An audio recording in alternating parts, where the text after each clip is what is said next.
Hi all, Taylor from Taytime here recapping The Walking Dead Season 9 premiere, A New Beginning. So first off, kudos to using comic book scenes, even though they weren't exactly the same, and you did it earlier than in the comics. Because for those of you that don't know, I've read the comics up until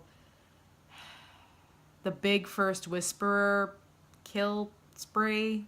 It's very Games of Thrones-ish. It ends Compendium 3. I've read the first 3 compendiums.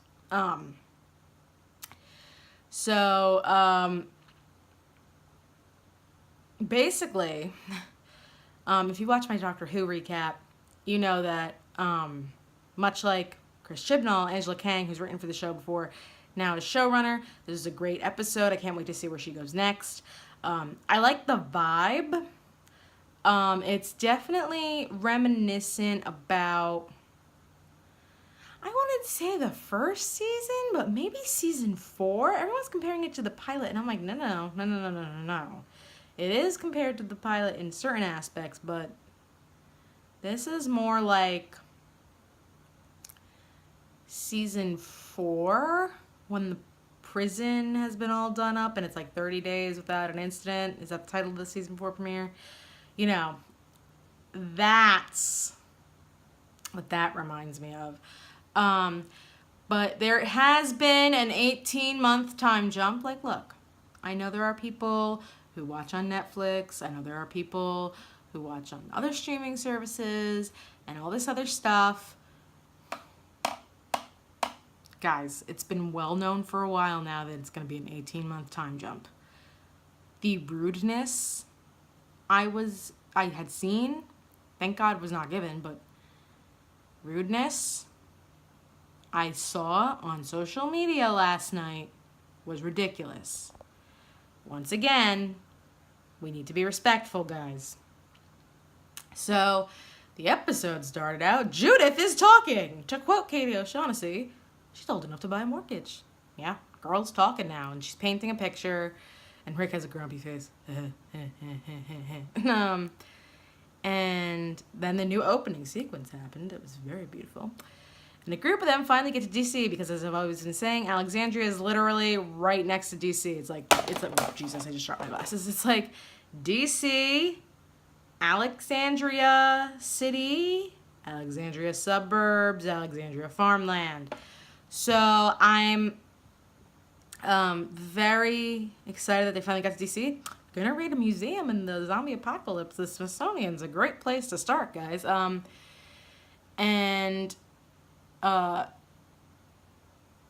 We find out Gregory decided to schedule an election and lost to Maggie. Gee, I was wondering when the Umbridge of the Apocalypse would fail. So then came, they lost Ken, who was in the books, but I kind of forgot about him. Sorry. Because they were being, well, not fully dodo. They did get a lot of supplies. They did take all the seeds, apparently. But there was more than enough that could have taken out the walkers, that Ken did not have to go and release the horses that were attached to the, whatever that thing was.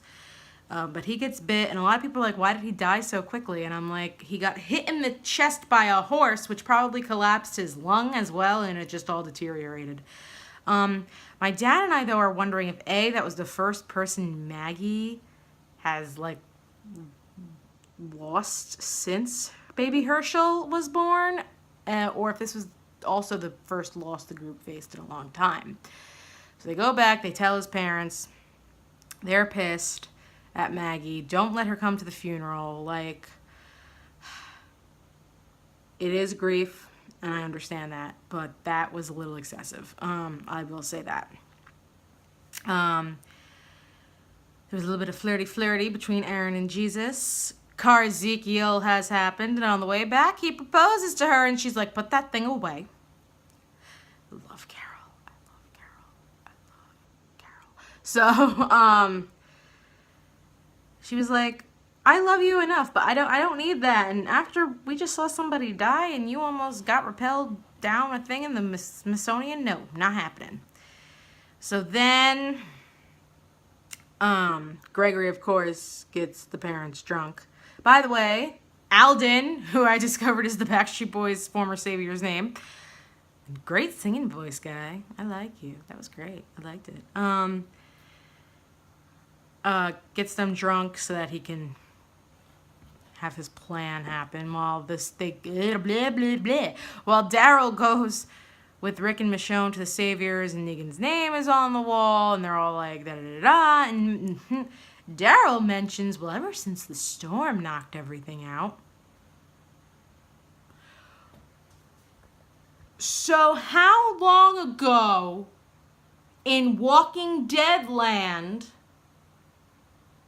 did the storm happen? Because I guarantee you that's the same flippin' storm from Fear. That has to be the same flippin' storm from Fear. However, I don't think Morgan's timeline on that show was more than like 10, 12 months. At the most extreme. At the most, I would actually say no more than 6 to 8 months. So, but they're making fuel, and the Hilltop's also getting pissed because they're giving most of their food to the Saviors, which Daryl is running, and him and Carol have a heart-to-heart, and she's like, I'm going to take over for you for a little while. And he's like, good, because I want to go see Maggie at the Hilltop, because let's be real, baby Herschel is his new little ass kicker. So Ezekiel's like, fine, you can stay, we're in love, da-da-da-da, Ezekiel. And Michonne and Rick are in bed, and she's like, we got to make a charter. And he's like a constitution? And she's like, no, a charter. And then comes an almost similar comic experience, but I forget if Gregory does it when Herschel's in the room with her. In the comic, he poisons her wine, and she has like a really great line. It's like, you can't even poison me correctly. And they kind of use that in this episode tonight. And but like, really, the baby's with her, but he's like, I didn't want to tell you, but someone defaced Glenn's grave. And she's like, ugh, with a baby in the middle of the night. And the guy that he drunks up, essentially, gets drunk. Wow, I swear I know English. Gets drunk. Attacks her. Herschel starts crying. Enid comes out and starts screaming, Maggie, Maggie! Which, it worked, guys. Because Alden and... was it Jesus or was it the other guy that was with Ken? Who kind of is giving me Taylor Lautner vibes. I forget who. But they come after Enid gets knocked over and gets knocked in the head. More severely than Maggie. She gets really knocked in the head. They grab him off her. She goes to Gregory's office. He tries to stab her then, and she goes, you can't even murder me correctly. And I was like, comic book scenes for the win. And then Daryl, Michonne, and Rick show up, and I was like, I turned to my dad and I'm like, Daryl is not going to be happy.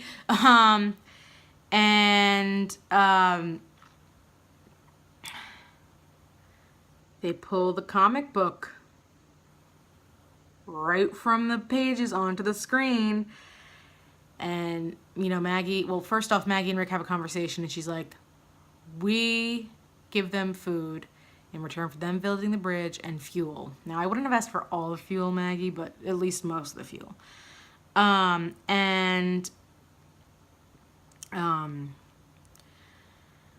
You know, they have a heart-to-heart, blah, blah, blah, blah. She can't go back to Alexandria because that's where Negan is. And Judith is apparently asking for Aunt Maggie. I still can't believe she freaking talks. So, at night, she's like, I didn't want to do this, but somebody needs to be made an example of. And I hope she didn't do anything to the parents. But they hung Gregory. But Michonne was freaking out because the kids were there. And Rick did stop her to... I was a little torn with that. Yes, stopping her from doing something bad with Maggie was a smart decision, but she was trying just to warn them about the kids being there. So yeah, the Umbridge of the Apocalypse is gone. But thank you, Xander Berkley. As much as I hated the character, thank you for doing a phenomenal job. Next week, looks like the log sequence that we saw with Aaron is happening. Something with the bridge. I think we finally see Negan next week.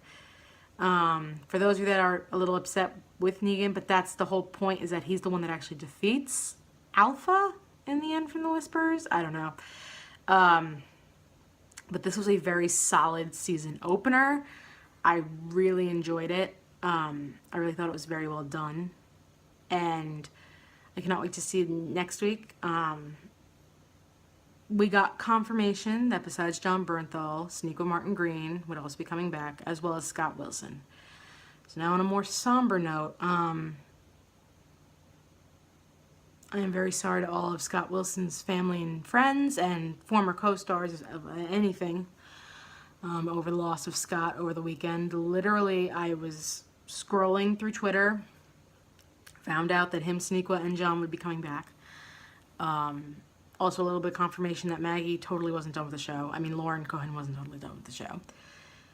And then I continued scrolling, and literally, I saw that he had passed. Leukemia is a horrible disease. Please donate any money you can. I know there was a link circulating. But my deepest condolences to his family, friends, and of course his Walking Dead family. Other than that, let me know what you guys thought down in the comments down below. Please like and subscribe. Thanks, guys. Oh, next week, unless something like major happens, this is going to be in the one big weekly recap. Okay, now I'm going. Thanks, guys.